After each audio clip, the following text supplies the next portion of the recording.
Bismillahirrahmanirrahim. Assalamualaikum warahmatullahi wabarakatuh. Perkenalkan, kami dari kelompok 5 Manajemen PPN dan PPNBN dengan dosen pengampu Ibu Miki Yolanda. Pada kesempatan kali ini kami akan mempresentasikan hasil diskusi kelompok kami mengenai pajak penjualan atas barang mewah. Sebelum masuk pada pembahasan materi, alangkah baiknya dulu kami memperkenalkan diri. Saya sendiri Taufik Hidayat sebagai moderator dan pemateri pada kesempatan kali ini. Teman-teman saya yaitu Yolan Yandri, Siti Raudah, dan MFEB Design. Baiklah, pada kesempatan kali ini kita akan membahas 10 materi, yaitu pengertian PPNBN, yang kedua dasar hukum PPNBN, yang ketiga karakteristik PPNBN, yang keempat latar belakang pengenaan PPNBN di samping PPN, yang kelima tarif PPNBN dan mekanisme PPNBN atas kendaraan bermotor. Selanjutnya BKP tergolong mewah. Saat pajak terutang, saat penyerahan BKP dan JKP. Yang kedelapan yaitu arus BKP dan JKP dari luar daerah ke dalam daerah pabean. 9 yaitu penyerahan BKP dari JKP kepada pemungut PPN. Dan yang terakhir yaitu tempat pajak terutang. Baik, materi yang pertama akan dijelaskan oleh Yolan Yandri. Kepada Yolan Yandri disilahkan. Assalamualaikum warahmatullahi wabarakatuh. Perkenalkan, saya Yolan Yandri dari kelompok 5 akan menampilkan hasil presentasi saya yang berjudul Pajak Penjualan Atas Barang Mewah. Yang pertama ada yaitu tentang pengertian PPNBM. Pengertian PPNBM adalah pajak yang dikenakan pada barang-barang yang tergolong mewah. Selanjutnya, tujuan adanya PPNBM. PPNBM ini bertujuan untuk memperoleh keseimbangan pajak antara konsumen yang memiliki penghasilan tinggi dengan konsumen yang memiliki penghasilan rendah. Selanjutnya, fungsi dari PPNBM. Fungsinya yaitu untuk mengendalikan pola konsumsi BKP yang tergolong mewah di masyarakat, serta melindungi produsen tradisional dan yang kecil. Selanjutnya tentang barang-barang yang tergolong mewah dan dikenakan PPNBM. Yang pertama, ada barang yang hanya dikonsumsi oleh masyarakat tertentu. Yang kedua, ada barang yang bukan dikategorikan sebagai barang kebutuhan pokok. Yang ketiga, barang yang dikonsumsi oleh banyak masyarakat memiliki penghasilan yang tinggi. Dan terakhir, barang yang digunakan atau dikonsumsi untuk menunjukkan kelas atau status sosial. Selanjutnya tentang dasar hukum PPNBM. Yang pertama, dasar hukum PPNBM adalah Undang-Undang Nomor 8 Tahun 1983 tentang PPN atau pajak pertambahan nilai dan tentang PPNBM atau pajak penjualan atas barang mewah. Dan selanjutnya yang kedua, Undang-Undang Nomor 8 Tahun 1983 ini juga dikenal dengan nama UU PPN. Dasar hukum PPN dan PPNBM selalu berjalan beriringan sebab PPNBM tidak mungkin dikenakan tanpa adanya pengenaan PPN. Selanjutnya ada beberapa dasar hukum lainnya mengenai PPNBM. Yang pertama ada PMK nomor 64 yang merupakan dasar hukum PPNBM kendaraan bermotor yang secara rinci menjabarkan tarif PPNBM yang dikenakan atas beberapa klasifikasi kendaraan bermotor. Selanjutnya ada PMK nomor 35 yang merupakan dasar hukum PPNBM untuk BKP yang tergolong mewah yang masuk kelompok non kendaraan bermotor. Selanjutnya yang terakhir ada karakteristik PPNBM. Yang pertama, PPNBM merupakan pemungutan tambahan setelah atau di samping PPN. Yang kedua, ada PPNBM bukanlah pajak yang dapat dikreditkan dengan PPN. Yang ketiga, PPNBM hanya dipungut sekali saja, yakni pada saat impor BKP yang termasuk mewah, atau saat penyerahan BKP yang dilakukan PKP pabrik dari BKP yang tergolong mewah itu. Dan yang terakhir, jika eksportir melakukan ekspor BKP yang tergolong mewah, PPNBM yang sudah dibayar saat perolehannya dapat Anda minta kembali. Selanjutnya akan dilanjutkan oleh teman saya. Untuk materi selanjutnya akan dijelaskan oleh Siti Raudah. Kepada Siti Raudah disilahkan. Baiklah, saya akan melanjutkan menjelaskan materi, yaitu latar belakang pengenaan PPNBM di samping PPN. PPN memiliki dampak regresif, jadi semakin tinggi kemampuan konsumen akan semakin ringan beban pajak yang dipikul. Untuk mengurangi regresivitas tersebut, bagi konsumen yang mengonsumsi BKP yang tergolong mewah, akan dikenakan beban pajak tambahan yakni PPNBM. Tarif PPNBM dan mekanisme PPNBM atas kendaraan bermotor, yaitu paling rendah 10%, paling tinggi 200%, terakhir pengusaha yang melakukan ekspor BKP mewah 0%. Tarif PPNBM sebesar 10%.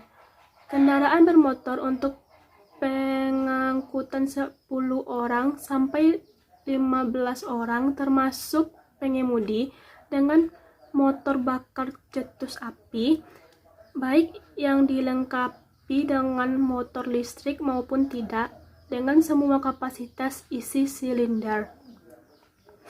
Kendaraan bermotor untuk pengangkutan orang kurang dari 10 orang termasuk pengemudi selain sedan atau station wagon dengan motor bakar cetus api, baik yang dilengkapi dengan motor listrik maupun tidak, dengan sistem satu gardan penggerak dengan kapasitas isi silinder sampai dengan 1500 cc.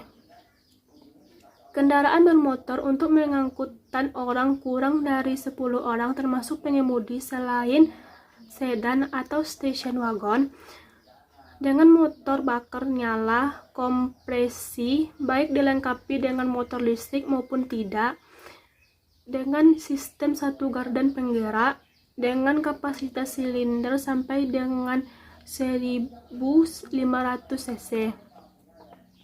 Tarif PPNBM sebesar 20%. Kendaraan bermotor untuk pengangkutan kurang dari 10 orang termasuk pengemudi selain sedan atau station wagon dengan sistem satu gardan penggerak dengan motor bakar cetus api, baik dilengkapi dengan motor listrik maupun tidak, dengan kapasitas isi silinder lebih dari 1500 cc sampai dengan 2500 cc. Kendaraan bermotor untuk pengangkutan orang kurang dari 10 orang termasuk pengemudi selain sedan atau station wagon dengan sistem satu gardan penggerak dengan motor bakar nyala kompresi, baik yang dilengkapi dengan motor listrik maupun tidak, dengan kapasitas isi silinder dengan lebih dari 1500 cc sampai dengan 2500 cc. Tarif PPNBM sebesar 30%. Kendaraan bermotor untuk pengangkutan orang kurang dari 10 orang termasuk pengemudi dengan motor bakar cetus api yang dilengkapi dengan motor listrik maupun tidak, dengan kapasitas isi silinder sampai dengan 1500 cc untuk sedan atau station wagon, dan kendaraan selain sedan atau station wagon dengan sistem dua gardan penggerak. Kendaraan bermotor untuk pengangkutan orang kurang dari 10 orang termasuk pengemudi dengan motor bakar nyala kompresi, baik yang dilengkapi dengan motor listrik maupun tidak, dengan kapasitas isi silinder sampai dengan 1500 cc untuk sedan atau station wagon, dan kendaraan selain sedan atau station wagon dengan sistem dua gardan penggerak. Untuk pembahasan materi selanjutnya akan disampaikan oleh M. Febrizain. Kepada saudara M. Febrizain disilahkan. Assalamualaikum warahmatullahi wabarakatuh. Baiklah, di sini saya akan membahas mengenai tarif PPNBM tarif PPNBM sebesar 40%. Yang pertama yaitu kendaraan bermotor. Kendaraan bermotor untuk pengangkutan orang kurang dari 10 orang termasuk pengemudi selain sedan atau station wagon dengan motor cetus api, baik yang dilengkapi dengan motor listrik maupun tidak, dengan sistem satu gardan penggerak dengan kapasitas isi silinder lebih dari 2.500 cc sampai dengan 3.000 cc. Dan yang kedua yaitu kendaraan bermotor untuk pengangkutan orang kurang dari 10 orang, termasuk pengemudi dengan motor bekas cetus api, baik yang dilengkapi dengan motor listrik maupun tidak, dengan kapasitas isi silinder lebih dari 1.500 cc sampai dengan kapasitas 3.000 cc. Untuk sedan atau station wagon dan kendaraan selain sedan atau station wagon dengan sistem 2 gardan penggerak, tarif PPNBM-nya sebesar 50%. Semua jenis kendaraan khusus yang dibuat untuk golf. Dan yang selanjutnya itu mengenai tarif PPNBM sebesar 60%. Yang pertama itu kendaraan bermotor. Kendaraan bermotor beroda 2 dengan kapasitas isi silinder lebih dari 250 cc sampai dengan 500 cc. Yakni sepeda motor termasuk moped dan sepeda yang dilengkapi dengan motor tambahan dengan atau tanpa kereta pasangan sisi, termasuk kereta pasangan sisi.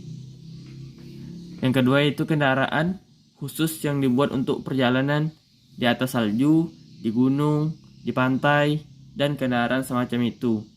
Tarif PPN-nya sebesar 125%. Baik, yang selanjutnya itu kendaraan bermotor untuk pengangkutan kurang dari 10 orang termasuk pengemudi dengan motor bekas cetus api, dilengkapi dengan motor listrik maupun tidak, dengan kapasitas isi silinder lebih dari 3.000 cc yang terdiri dari sedan atau station wagon, selain sedan atau station wagon dengan sistem 1 gardan penggerak dan dengan sistem 2 gardan penggerak. Dan yang kedua yaitu kendaraan bermotor roda 2 dengan kapasitas isi silinder lebih dari 500 cc yang terdiri dari sepeda motor termasuk moped dan sepeda yang dilengkapi dengan motor tambahan dengan atau tanpa kereta pasangan sisi termasuk kereta pasangan sisi. Dan yang terakhir yaitu trailer atau semi trailer dari tipe karavan untuk perumahan atau kemah, yaitu tarif PPNBM-nya sebesar 125%.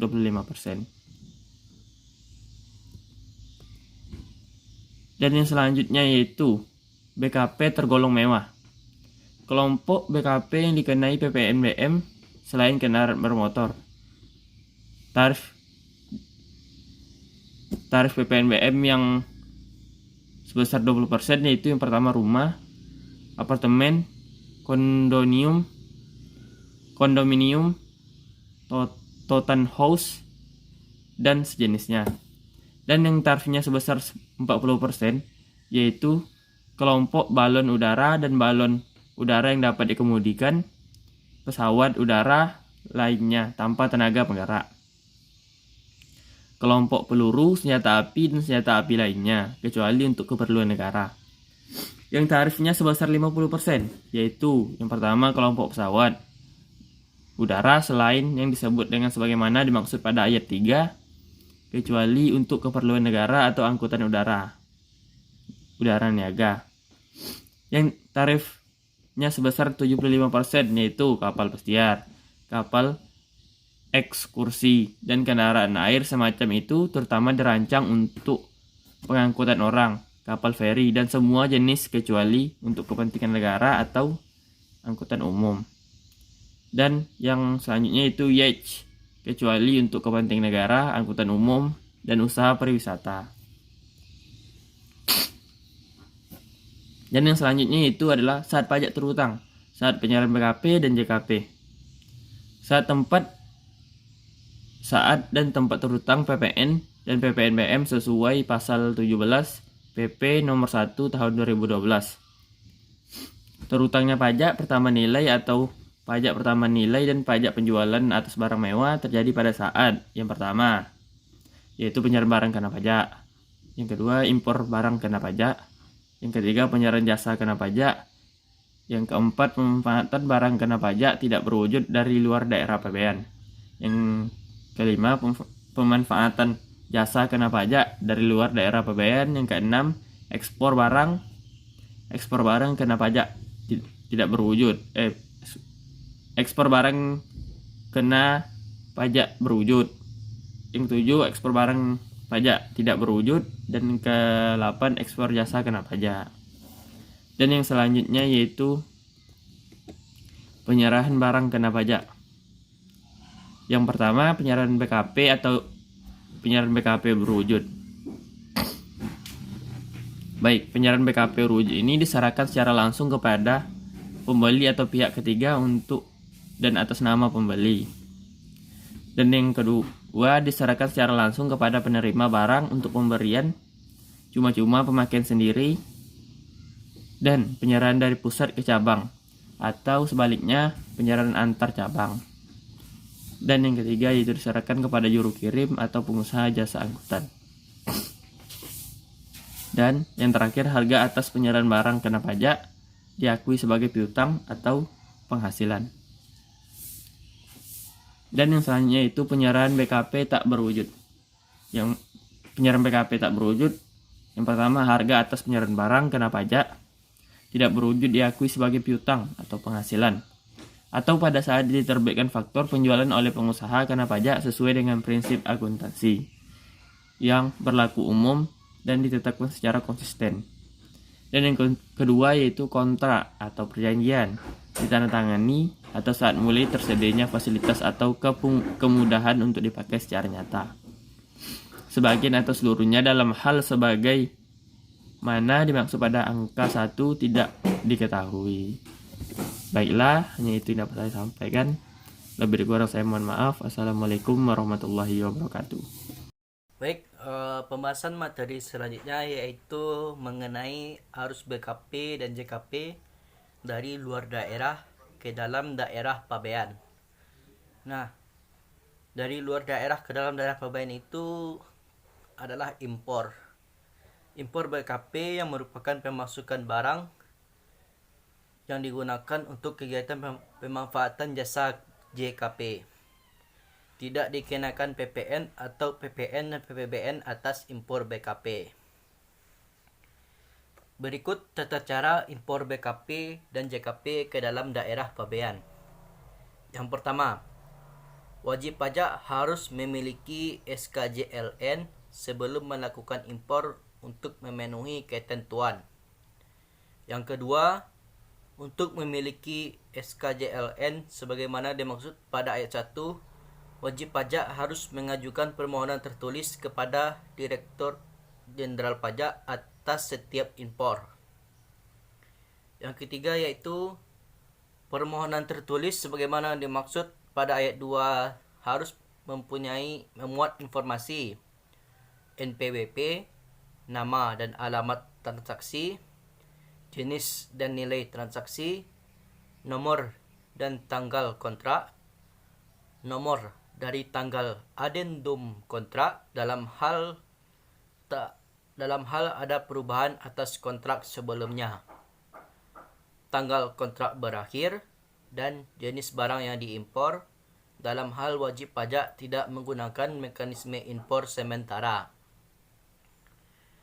Cara selanjutnya yaitu wajib pajak harus bertanggung jawab terhadap kebenaran informasi yang diisi atau disampaikan dalam permohonan penerbitan SKJLN. Selanjutnya, wajib pajak dapat mengajukan permohonan sebagaimana dimaksud pada ayat 2 melalui laman milik Direktorat Jenderal Pajak. Dalam hal laman sebagaimana dimaksud pada ayat tersebut tidak dapat diakses, wajib pajak dapat mengajukan permohonan sebagaimana dimaksud pada ayat 2 secara langsung ke kantor Direk Pelayanan Pajak, tempat wajib pajak terdaftar. Yang terakhir yaitu permohonan sebagaimana yang dimaksud pada ayat 6 ditandatangani oleh wajib pajak orang pribadi yang bersangkutan atau pimpinan tertinggi wajib pajak badan atau pengurus yang diberikan wewenang untuk menjalankan kegiatan perusahaan yang berkaitan dengan perpajakan.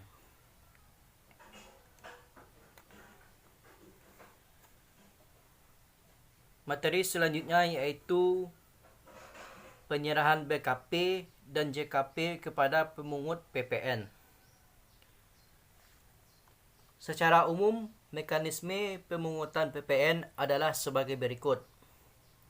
Yang pertama, pengusaha kena pajak yang melakukan penyerahan barang kena pajak atau jasa kena pajak wajib memungut PPN dari pembeli atau penerima BKP dan JKP yang bersangkutan sebesar 10% dari harga jual atau penggantian dan membuat faktur pajak sebagai bukti pemungutan.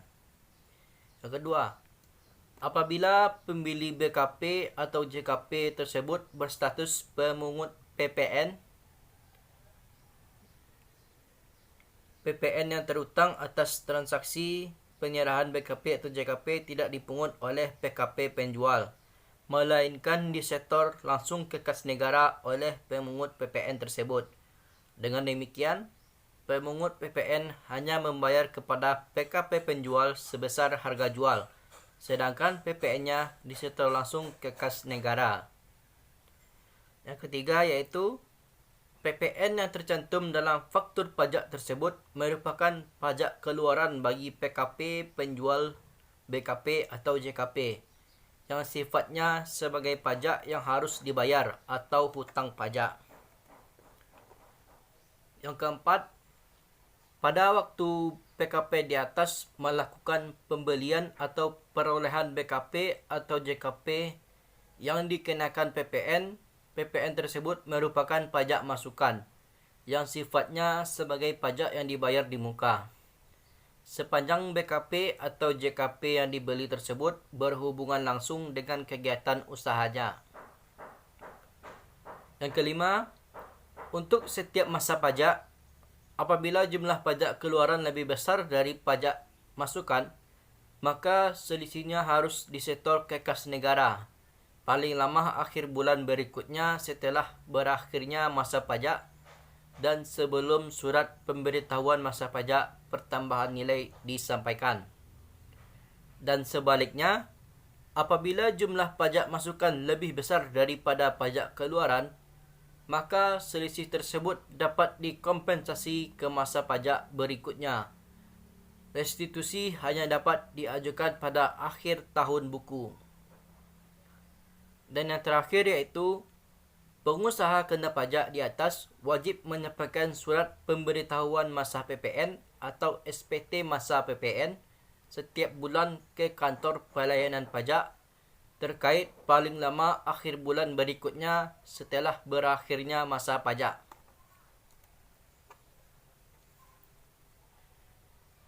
Kita masuk pada materi yang terakhir yaitu tentang tempat pajak terhutang.